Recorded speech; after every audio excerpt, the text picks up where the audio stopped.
principio del programa de cómo esta zona a lo largo de la historia recoge, digamos, situaciones de emergencia que han sido tipificadas y contempladas en los primeros planes a la hora de enfrentarse a un invierno copioso y sobre todo cuando se presentan fenómenos naturales. Esa historia ha llevado desde luego a tener una conexión y una preparación no solo desde el punto de vista de una política de atención por parte de las autoridades, sino también incluso de sus mismos habitantes, ¿no? Sí, esto parte a partir de 1998, porque las comunidades exactamente llegan a partir del 92, cuando se dio el huracán Mitch. En ese tiempo era una situación diferente, digamos, en el sentido de que no existía ningún tramo de borda, estábamos totalmente desprotegidos. Y fue precisamente esa inundación que nos llevó a tener pérdidas de todos los bienes de las comunidades, los cultivos, los animales domésticos y muchas cosas del hogar que se perdieron. Y eso propició un espacio de análisis de las comunidades, y por ahí un liderazgo fuerte se interesó en buscar una alternativa a este problema y se crearon lo que ahora es Acudesval, una organización de base campesina que aglutina a las 29 comunidades, y trabajamos en la parte preventiva, digamos, con las comisiones comunitarias de protección civil, con un sistema de alerta temprana que tendía a comunicar oportunamente la situación que se estaba dando en algún evento climatológico. Pero también lo fuerte era el tema de la incidencia política. Nosotros hemos hecho cantidades de actividades, incluso hasta movilizaciones aquí a San Salvador para gestionar la construcción de las obras de protección, y créanme, Ernesto, no ha sido un proceso fácil porque siempre ha faltado voluntad política en los gobernantes. Porque el impacto, entendería yo, y eso me gustaría que lo conociéramos, no solo traza un eje, digamos, para poder sobrevivir o supervivir en una situación de emergencia, sino que también de los hechos colaterales que esto genera. Bueno, yo he sido testigo a lo largo de mi historia periodística de trabajo, cuando hemos visitado la zona, con aquellas grandes inundaciones, ¿verdad? Con aquellas pérdidas económicas por todos los cultivos que ahí se tienen, y aparte de ello también el impacto en la salud que tiene de la población. Exactamente. Entonces, después de todo un proceso, ¿verdad?, se logró con un donativo de Japón de 6.5 millones de dólares que se construyera 27.5 kilómetros al margen izquierdo, que es el lado de Jiquilisco, y también otra cantidad similar en el margen derecho de Tecoluca. Pero se siguieron dando otros fenómenos, por ejemplo, el Stan en el 2005, la tormenta Ida en el 2009, la tormenta Ágata en el 2010 y la 12E en el 2011. Fueron eventos de inundaciones que pusieron a prueba principalmente la organización comunitaria, pero también la infraestructura que se iba construyendo. Y ahí nosotros pudimos darnos cuenta que realmente se necesitaba, digamos, mejores estudios técnicos, mejores diseños, para que el material que se utilizara fuera de mejor calidad. Y eso también ha sido parte de las exigencias. ¿Es un dolor de cabeza año con año esto? Sí, es bien preocupante, porque la verdad es que para nosotros esa borda y ese sistema de drenaje es como, digamos, el medio de vida principal, y así lo identifican las comunidades. Bueno, la garantía de vida que tienen también y subsistencia, ¿no? Y también para los cultivos, para todos los bienes de las comunidades. Fíjese que ahora precisamente en esta última, en la tormenta Alberto, que pasó, iba a eso, a ver cómo estaba actualmente esa. Fíjese que esta tormenta se dio en un momento que para nosotros fue importante, porque no había mucha saturación de agua en el suelo. Había sido poca la lluvia que habíamos tenido en el país, y eso permitió que el suelo absorbiera buena parte de agua y también los caudales de los ríos, y por eso no tuvimos inundación. Si esa tormenta se hubiera dado en un momento donde ya hubieran habido más precipitaciones de lluvia, hubiéramos tenido inundaciones, pero a pesar de eso, nosotros contabilizamos 359.8 manzanas de cultivo que se han perdido. Alejadas, eso sí, por la información que nos ha brindado los líderes de las comunidades y porque también una buena parte de la población no había sembrado, si no hubiera sido más. Pero la mayoría de personas que ya sembraron, eso se perdió, ¿verdad? Porque pasó prácticamente, y todavía hay zonas inundadas, todavía hay en las zonas bajas, incluso un análisis de un agricultor me decía, mira Mario, fíjate que yo creo que ahora en las zonas bajas, porque en el Bajo Lempa hay zonas que son más bajitas, ¿verdad? Sí, que tienden a acumular agua. Entonces, la topografía del terreno hace ver de que hay zonas más vulnerables que otras, ¿no? Entonces me dice, hoy va a ser difícil producir ahí, porque todavía no ha secado, el agua que se acumuló ahí existe, y entonces no se puede sembrar ningún tipo más de o menos cultivo. En términos porcentuales, ¿qué cantidad es la que está anegada en este momento? Yo diría un 50% de toda esa parte sur, sí, ¿no? Sí. Sí, entonces... hasta llegar a la bocana, es correcto, verde, ¿no? Es correcto. Esa es la bocana de Lempa, ¿verdad? De Lempa, la que va a dar a la Cangrejera, ¿no? No, eso está a la altura de Montecristo. Ah, Montecristo, sí. Entonces tenemos toda esa situación que para nosotros es grave porque quizás no le puede preocupar a una gente que tenga la oportunidad de poder comprar en el mercado. Claro. Pero ahí tenemos gente que vive en pobreza y que difícilmente puede comprar sus alimentos, ¿verdad? Y también hay que tomar en cuenta los altos precios que tiene ahora la canasta básica. Y entonces en ese sentido es muy preocupante, incluso nosotros hemos utilizado un término que nos hemos sentido en situación de abandono, porque el Bajo Lempa es una zona altamente productiva, con una gente muy laboriosa, digamos una tierra muy fértil y que le aporta mucho a la producción nacional. Sin embargo, ese descuido que se ha tenido, y fíjese, y lo quiero decir ahora, este problema de las inundaciones no es exclusivo del Bajo Lempa, porque también está en el Río Grande de San Miguel, allá por Puerto Parada, está el Bajo Jiboa, está el Bajo del Río Paz, e incluso en el Río Huascorán. Garita Palmera. Correcto. Toda esa zona. Sí. Entonces, para nosotros, este es un tema de país, y debería de considerarse de esa manera en todas las políticas públicas, porque ya no se trata de un problema aislado. Me gustaría de alguna manera bien conocer ahora en esta segunda etapa de la conversación que tenemos, conociendo que si estas debilidades o estos, digamos, problemas que están plenamente identificados a lo largo de la historia en esta zona baja de Lempa, son identificadas bajo el sistema de protección civil, que entiendo ahora existe un mecanismo entendería yo, de atención, de plan contingencial. Están los albergues que fueron construidos en la zona que también representan, digamos, ese grado de atención por emergencias que se presenten, ¿no? Sí, precisamente en la zona siempre ha existido un sistema de protección civil bastante robusto, con comisiones comunitarias, con una conexión bastante buena con la Comisión Municipal de Protección Civil. Pero también nosotros consideramos que esto se ha debilitado en el sentido de que no se le ha dado mayor atención, e incluso en los últimos años se ha empezado como a retomar el tema, ¿verdad? Nosotros tenemos coordinación muy buena con el delegado de Protección Civil municipal, pero siempre existe la carencia de recursos como para dar una respuesta. ¿Es la alcaldía la primera, digamos, versión de auxilio a la que tienen que recurrir después de todos los sistemas de protección que ahí tienen? Sí, de hecho, el alcalde o alcaldesa de turno es la que se convierte en la presidenta. Y hoy es alcaldesa, es Jiquilisco, ¿no? Sí, ahora es Usulután Oeste, pero en Jiquilisco está la sede. Sí tenemos, nosotros como Acudesval somos parte de la Comisión Municipal de Protección Civil, y siempre tratamos la manera de insistir en el hecho de que se dé una atención con un enfoque preventivo, porque ese es el caso que nosotros siempre señalamos.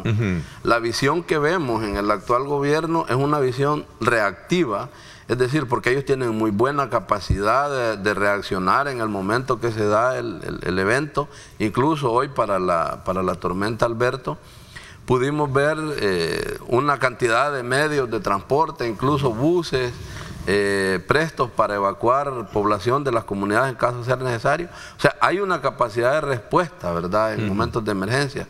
Pero eso para nosotros es reactivo. Acuérdense que nosotros tenemos mucha experiencia en el manejo de emergencia y en manejo de este problema de la vulnerabilidad del Bajo Lempa. Para nosotros lo principal es la parte preventiva. Y eso es lo que hemos venido abogando y hemos venido insistiendo, porque eso se determina en la reparación, en el mantenimiento de las bordas, se determina en la rehabilitación del sistema de drenaje, de tener carreteras en buen estado para la evacuación, no solo la carretera principal, sino las carreteras comunitarias.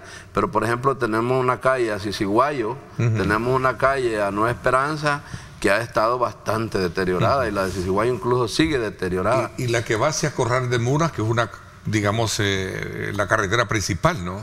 Sí, esa es la carretera principal, y esa sí está en buen estado. En buen estado. Porque incluso ahí se conduce a una zona turística, ¿verdad? Pero la zona de Zamorano, que es donde se desborda. Yo recuerdo que siempre es una zona que se desborda, ¿no? Entonces, esa zona amerita, digamos, una intervención urgente, y eso es lo que nosotros hemos venido insistiendo. Y yo también quiero aclarar algo acá. Nosotros no estamos hasta ahora tratando de incidir o gestionando solo porque es el actual gobierno. No, esto nosotros lo hemos hecho, Arena, el FMLN. Es un grito que pegan siempre, claro, año con año, independientemente del gobierno. Me consta que a nivel de la historia han estado siempre con ese problema. Claro, incluso hemos hecho caminatas desde el Bajo Lempa hasta San Salvador gestionando esas benditas bordas. Y yo quiero decirlo, no es una cuestión, digamos, de que tenga colores políticos. Eso iba. ¿O no será que hay un estereotipo político por sus, digamos, vínculos con partidos de izquierda, el FMLN particularmente? Se creía que al momento de eso eran uno de los principales bastiones fuertes que tienen, ¿no? Sí, fíjense que como eso se ha debilitado en todos lados, ¿verdad? Y además, Acudesval desde el 2006 tomó una posición de responder a una agenda comunitaria. Y nosotros no hemos sido movidos con hilos partidarios en ningún momento. Incluso hemos sido críticos cuando hemos tenido que hacerlo. Y en este caso también nosotros decimos, es una deuda que quedó también de los gobiernos anteriores. Pero como en esto, quien asume el poder asume también los problemas. ¿Vean? No, para nosotros no es saludable que se siga culpando a los anteriores cuando ya hay un presupuesto, cuando ya hay una visión estratégica de desarrollar el país, y consideramos que estos temas son estratégicos porque atiende una buena parte de las comunidades campesinas. Se han hecho valoraciones, exhortaciones para ver el tema de precios de aquellos productos que en la economía doméstica representan un alto costo. Decía el presidente Nayib Bukele, decía, les voy a dar un mensaje a los importadores, comercializadores, mayoristas y distribuidores de alimentos: paren de abusar del pueblo salvadoreño o no se quejen después. Una mezcla de aspecto político, también económico en esto. Definitivo. Bueno, es que la economía es, su nombre es política económica, es decir, tiene ambos aspectos. Es decir, no se puede desligar de la economía el elemento político. ¿Qué connotación política económica tiene esa exhortación del presidente? Bueno, ahí sí es muy claro la vinculación de la política con la economía, porque el presidente le está diciendo a todos los de la cadena de distribución, desde los importadores hasta que llega al vendedor final: miren, están abusando del pueblo. Por favor, bajen los precios. Eso es un elemento fundamental en este aspecto. Por lo tanto, desde la máxima autoridad política que hay en el país le está diciendo a todos estos agentes económicos: miren, están abusando. Por lo tanto, trabajen en favor del pueblo. No les estoy diciendo que no ganen, pero que ganen algo razonable. Por lo tanto, paren el abuso. Paren el abuso. Es decir, es el abuso. O no se quejen después. Pues sí. Es decir, ese es el abuso. Paren el abuso. Paren el abuso por la subida de los precios que se tienen en buena parte de los productos de la canasta básica y básicamente de los frutas, verduras, etcétera, que les dicen: miren, el tomate está muy caro, el whisky está muy caro, y comienza a dar una serie de productos en donde los precios en las últimas días o últimas semanas ha subido de forma escandalosa, exorbitante. Yo no sé si tú era una bomba de tiempo que tarde o temprano iba a explotar y iba a llevar al presidente a decirle, bueno, señores, aquí paren, porque al día siguiente entiendo que bajaron algunos precios, ¿no? Hay gente que dice que no. Hay quienes dicen que no bajaron. Pero en ciertos sectores sí. Sí, pero otros no. En otros no. Pero es que hasta cierto punto tiene lógica. Tú compras el día de ayer. Pues si yo compré caro. A $60 porque el día siguiente lo vas a dar a 30. Pues sí, no puedo perder. Claro. Eso es cierto, digamos, entre aquellas actividades o los productos que se venden y quienes los venden están, digamos, en los mercados, pero los supermercados no tienen esa cuestión detrás, sino que ellos sí bajaron algunos precios, aunque no del todo. No del todo convencido, pero igual.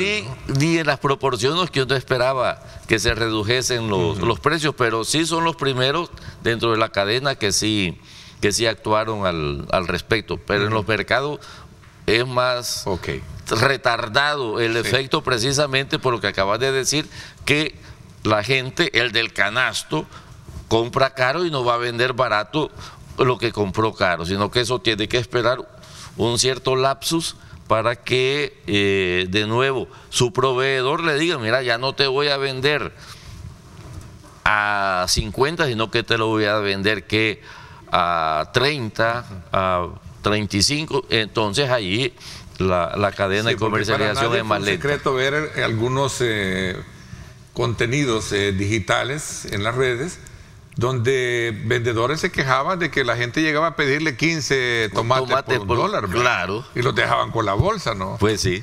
Bueno, se andan algunos videos ahí diciendo que ahora el tomate es la tercera moneda nacional que tenemos. Mire, yo lo voy a pagar con tomates, y la gente se entusiasma. ¿Ese es producto de...? No, es precisamente la población actuando para decir, miren, la situación es crítica, para que estén diciendo, miren, el tomate va a ser otra moneda nacional. Como economista y entrando un poco más allá de digamos, el folclore artesanal que se genera, ¿la situación es crítica? Sí, porque... Hablo de precios. No, y el problema no es solo de precios, sino que en dónde están los precios altos, es en la canasta alimenticia, lo que consumimos los salvadoreños, y por eso es que se vuelve crítico. ¿Qué retumbe tuvo toda esta declaración? Perdón? El retumbe, es decir, ¿qué impacto? ¿No? O sea, realmente podemos creer que sí vamos a tener un nuevo escenario de precios de ahora en adelante?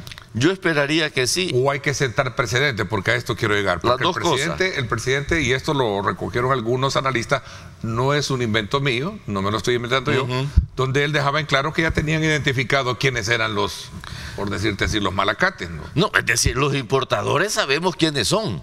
Es decir, no lo dices tú, lo dijo el presidente, que ya tenían identificado quiénes eran. No, pues sí, pero los importadores están perfectamente identificados si ellos tienen que pasar por aduanas y además tienen que declarar IVA por el producto que están importando. Es decir, hay un registro de todos los importadores, y en este caso porque se dice no solo que importan, sino que qué tipo de producto están importando y cuál es el precio que están declarando ellos al momento de introducirlos en el país, porque a partir de eso es que tienen que pagar IVA.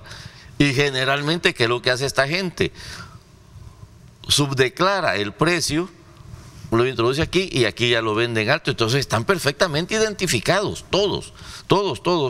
En los productos nacionales es más complicado. ¿Por qué? Porque ahí sí es más difícil el registro que hay.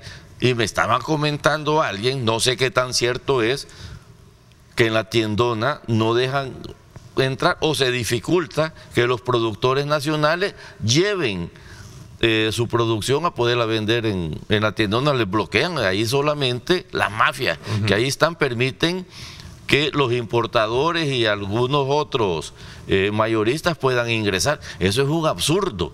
Y aquí es un llamado a las autoridades municipales de San Salvador Centro, creo que se llama. Centro, sí, que le compete la administración de que en la tiendona se pongan las pilas, pues, y que permitan que allí pueda ingresar quien quiere ir a vender. Y más si es un productor nacional. ¿Y quiénes son los que llevan ese control? Es el CAM. Y si no los están dejando entrar, vamos, si eso es cierto, esa noticia o esa información que a mí me dieron, por lo tanto, es un llamado a que el alcalde Mario Durán se ponga las pilas para controlar esa situación en caso de que esto sea cierto. Vayámonos a ver la situación económica actual. ¿Cómo se describiría actualmente este rubro, partiendo de lo que en su momento se dijo, ¿no? Que este próximo quinquenio la apuesta será recatar o mejorar la economía de los salvadoreños, aunque tengamos que pasar a tomar medicina amarga? ¿Qué has visto tú de eso, a mes y medio de este discurso?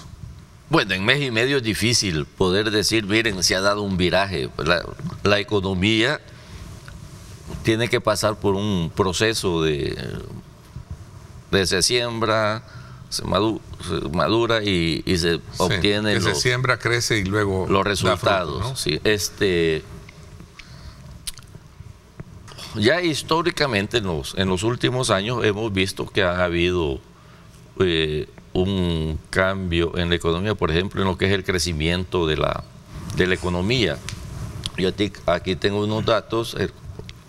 En 2015 crecimos 1.4, la tendencia ha sido a ir subiendo, tomando en cuenta el bache que tuvimos por la pandemia, pero ya superada la pandemia, en 2022 crecimos al 2.8 y el año pasado a 3.5, y se espera que el próximo año crezcamos 3.5 o 4%, que es las últimas predicciones que dio el Banco Central de Reserva. Es decir, hay cierta reactivación económica y eso da esperanza. Uno se preguntaría ahora, ¿y cuáles son los factores que están posibilitando que esto se dé? Y hay un elemento que casi a nadie de los analistas y de mis colegas economistas lo están rescatando, y es que la inversión como proporción del producto está en los niveles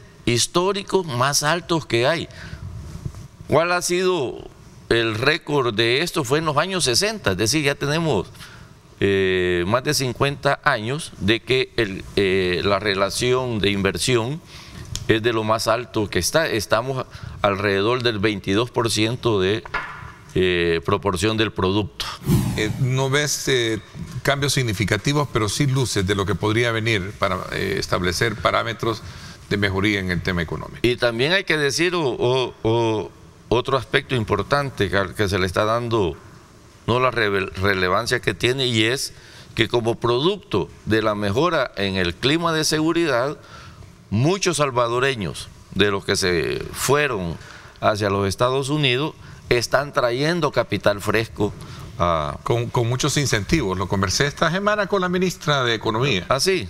No pude ver ese. Sí, pero pero eso es público, eso no es noticia, son todos los incentivos que se les han dado. Que no cobro de impuestos. Exacto, y lo que más importante, eso debe ser la facilitación para introducir los capitales acá, porque eso antes era un calvario, poder traer, digamos, 10, 15 millones de los Estados Unidos al sistema bancario salvadoreño, al sistema financiero, y eso era complicadísimo. A veces había que esperar 2, 3 meses, a veces más, para que un banco aceptara esa transferencia de dinero, cuando venía de banco a banco. Sí. ¿Ves cambios en impuestos, IVA? Yo creería que no, aunque yo he estado haciendo unos datos, unos cálculos últimamente, y si bien es cierto, el IVA es un impuesto regresivo, pero si uno no ve la otra parte de la política fiscal, que es la política de gastos. Es decir, Sí, si yo, porque cada punto del IVA está recaudando aproximadamente 250 millones de dólares al año. ¿Qué se van a hacer con 250 millones? Si yo los destino a salud y educación, voy a mejorar las condiciones de los sectores más bajos. En el presupuesto actual entiendo que ha habido como una especie de recorte, según lo han denunciado, ¿no? En el tema de presupuesto. Bueno, no. El presupuesto tiene 204.000 empleados. Eso es lo que aparece registrado. Sí, a partir de la aprobación que se dio en diciembre, ahora ya estamos más de medio año, han habido recortes. No tengo el dato preciso de eso, pero sí he leído que se ha venido recortando por lo menos la masa salarial que está registrada en el presupuesto.